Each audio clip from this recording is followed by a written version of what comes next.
clairement, tous les mécanismes notre manière d'entrer dans le débat sur le logement, c'est la volonté de rompre les mécanismes spéculatifs.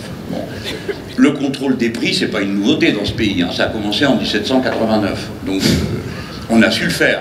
Sous l'autorité du général de Gaulle, la totalité des prix était contrôlée. Pourtant, nous n'étions pas dans un régime communiste. Bon. Donc, évidemment, les choses se sont tellement dégradées, l'esprit public s'est tellement dégradé, que l'idée d'un maximum de prix passe pour une invention absolument contre l'ordre de la nature. Bah oui, si l'ordre de la nature c'est la violence, et ben en effet c'est contre l'ordre de la nature.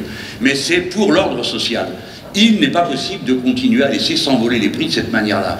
Tous les moyens qui permettent de briser les mécanismes spéculatifs sont bons. Pourquoi est-ce qu'on ne contrôlerait pas les prix? Pourquoi on ne les contrôlerait pas? Pourquoi une opération spéculative permettra à 2-3 personnes qui tout d'un coup surgissent et investissent des millions, de s'approprier comme ça tout ce qui bouge autour d'eux? Non.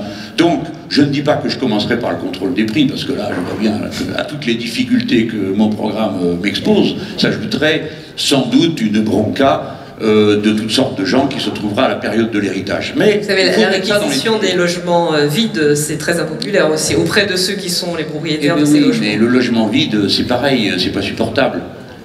Bon, alors donc, il y a tous les moyens qui permettent d'encourager, de presser. Puis à la fin, il y a la réquisition.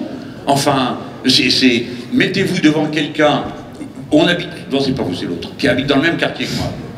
La nuit, on voit les gens. On voit les gens se cacher dans le 10e, on les voit courir, dormir.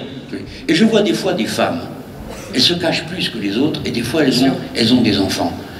1 ou 2 petits qui sont là et qui se cachent la nuit. Je n'exagère pas, ce sont des choses qui ont lieu. Pourquoi? Pour pas qu'on leur prenne leur gosse, ce qui est bien normal. Hein. Eh bien, alors, quand vous voyez ça, quoi? Qu'est-ce qu'on dit?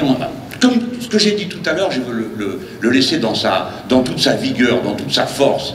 Qui est capable de dire à ces gens, prenez votre mal en patience, parce que j'ai besoin de 10 000 € de plus que les 100 000 que j'ai déjà? Voilà. C'est une règle de morale, de vie commune.